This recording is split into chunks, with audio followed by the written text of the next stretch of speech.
Boa tarde, eu sou Selma Ferreira, para o Passaporte Brasileiro da Connect TV.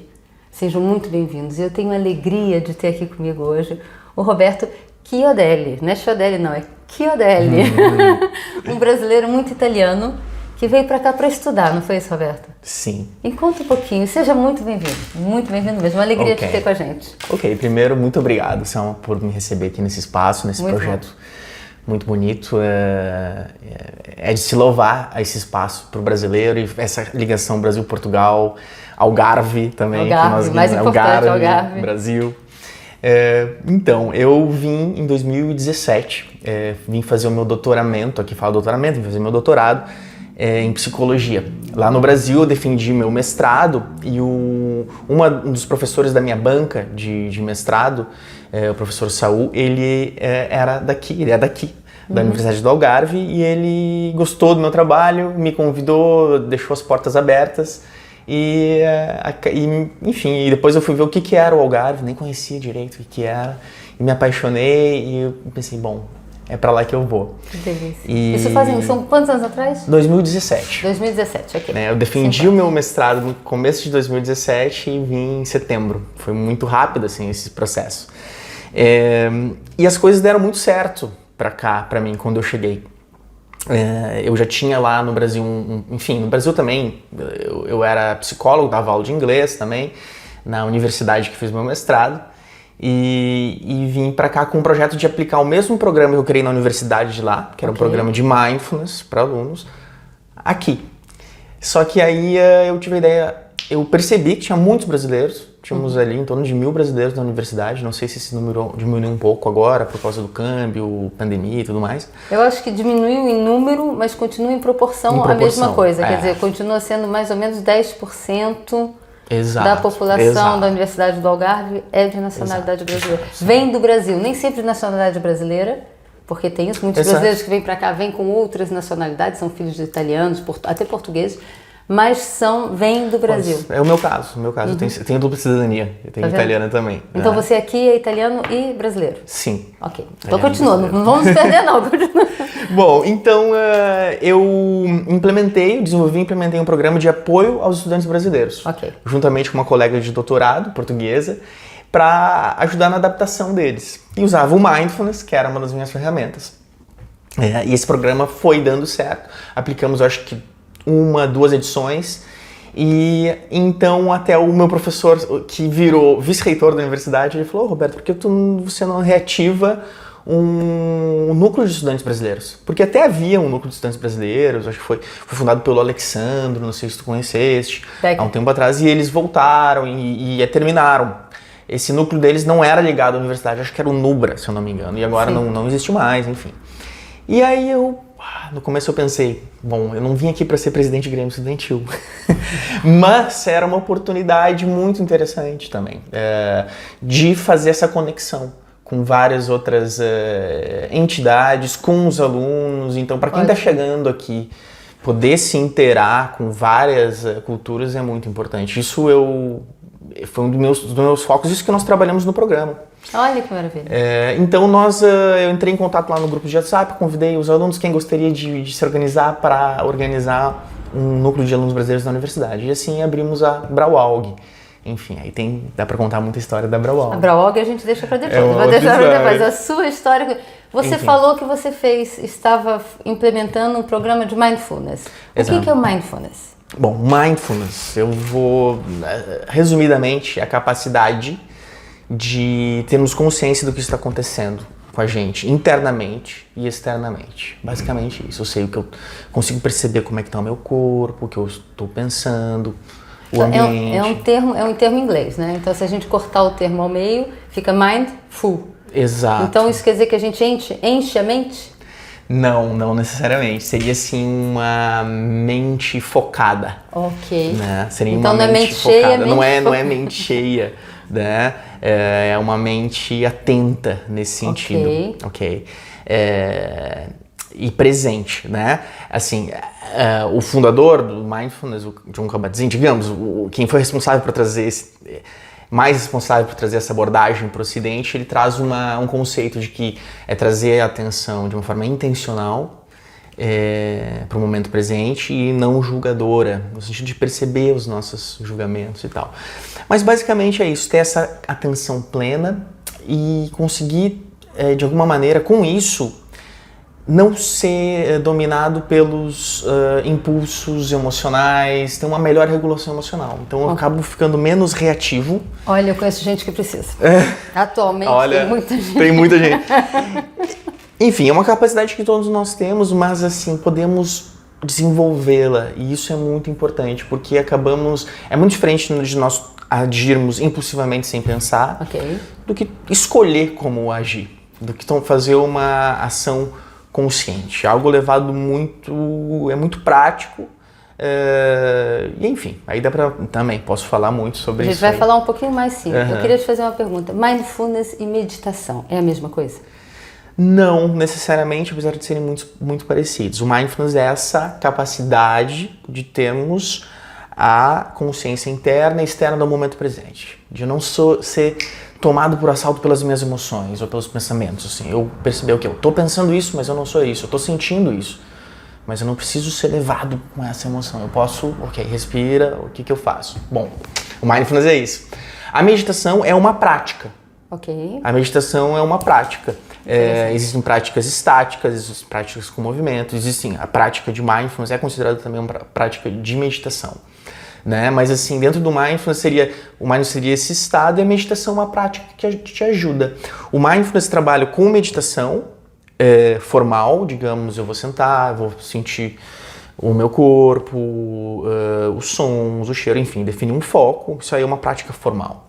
Mas também ele trabalha com atividades rotineiras, eu tentar levar essa intenção de atenção plena para o meu dia a dia. Então, eu posso estar aqui, conversando contigo e estar em mindfulness. E ao mesmo tempo estar prestando atenção no meu corpo, buscando ter essa intenção de estar presente. Ok.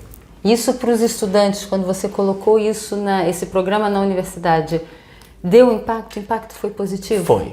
Muito positivo. Como mais com os portugueses, com os estrangeiros? Como foi isso? Como é que você sentiu, viu e constatou esse impacto? Sim. Primeiro, assim, o que aconteceu? O mindfulness é uma abordagem que ficou bastante popular nos últimos tempos, principalmente porque é uma prática baseada em evidências, então a ciência tem investigado isso, tem trazido resultados, então isso dá uma credibilidade. Então acho que as pessoas vinham ali em programa de mindfulness e já se interessavam, mas eu acho que todo mundo está de alguma maneira buscando ferramentas para poder lidar com esse excesso de informações, de ansiedade hoje em dia. Então assim, esse programa que começou com os brasileiros, nós nos demos conta, não, agora vamos abrir. Daí se transformou o programa de interculturalidade de mindfulness.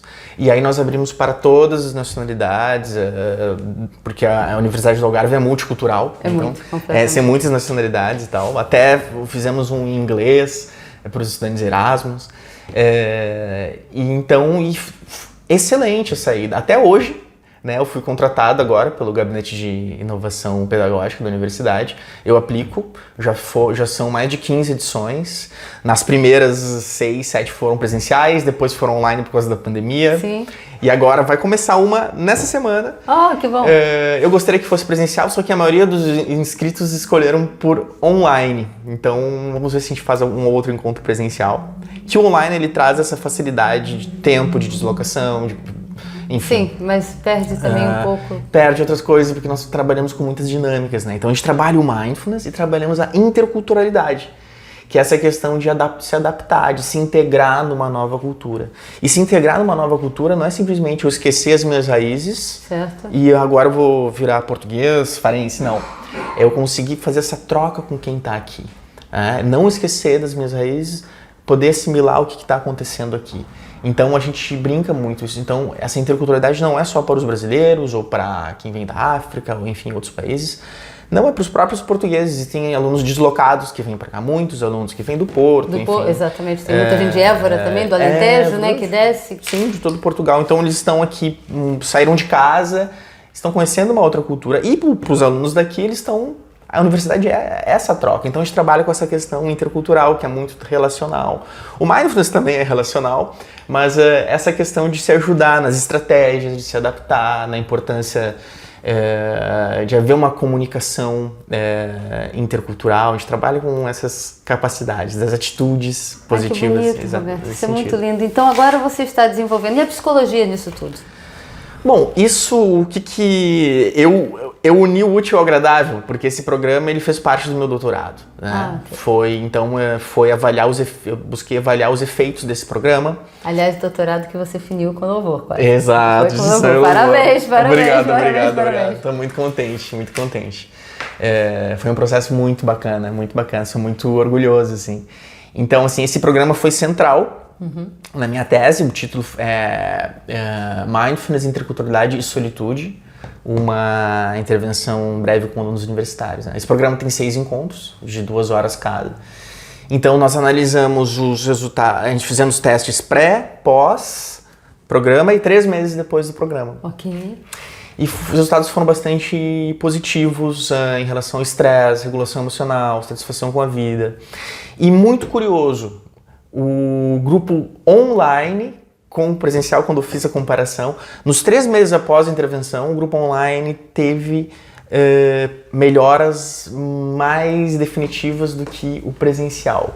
Isso é muito curioso, porque será, né? Nós pensamos. Será que o contato humano faz com que a gente se desestabilize mais rapidamente? Porque o contato está junto com as pessoas, coloca a gente numa outra energia. Eu estou na sua energia, você está na minha.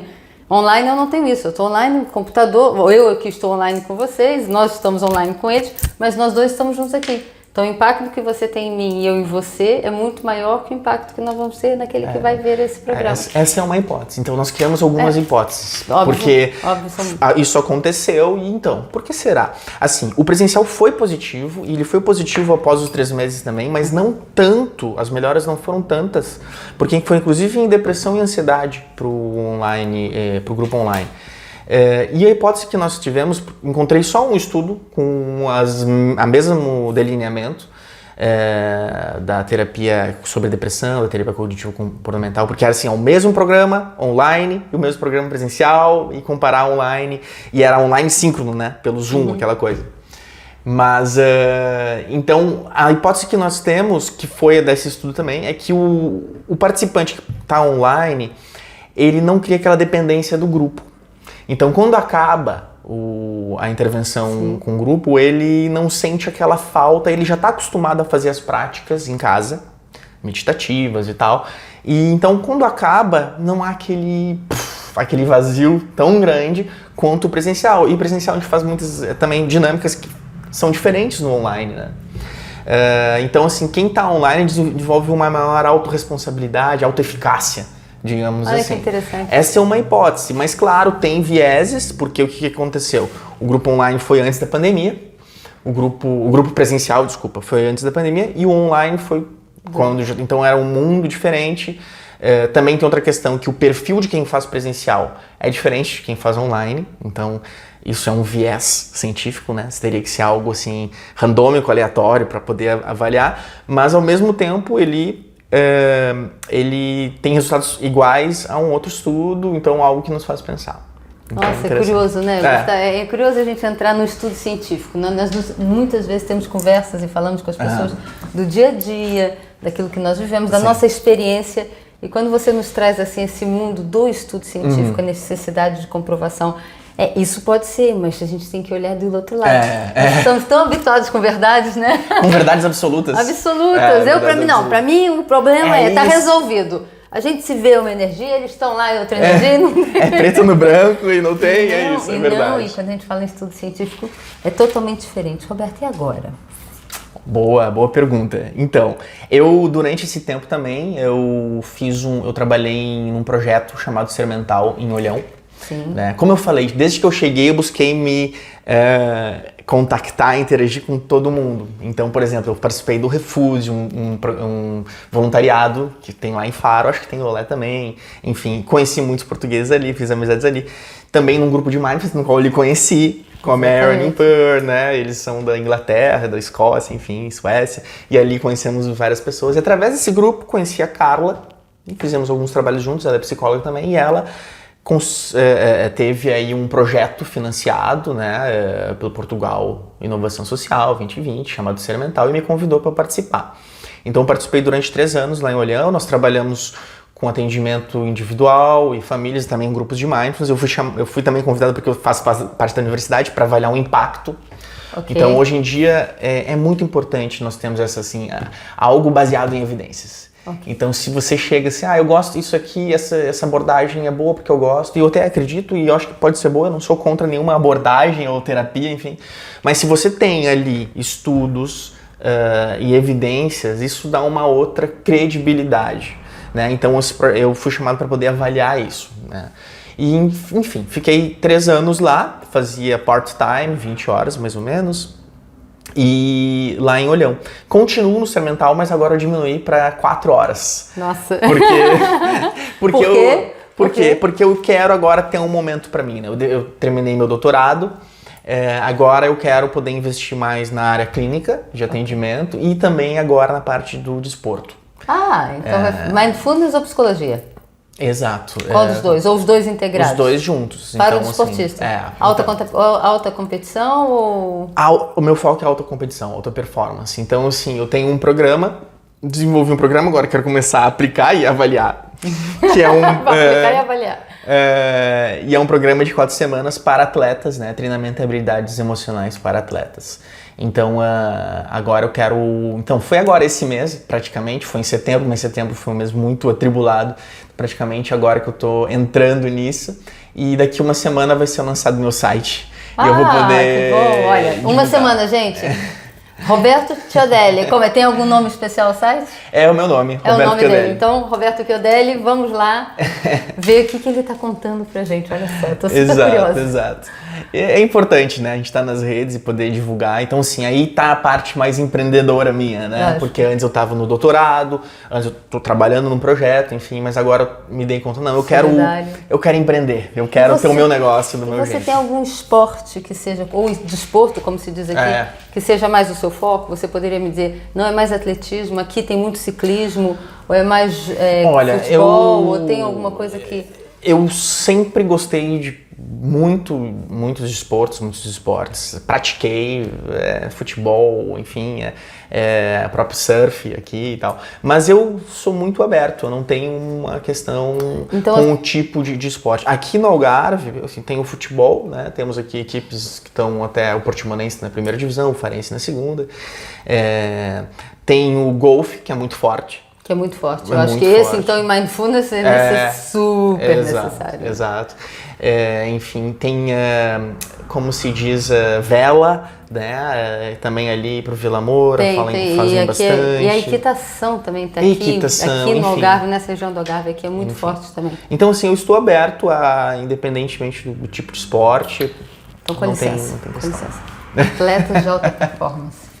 Roberto está aqui para vocês. Olha, bora publicidade lá. Maior que essa não há. Obrigado.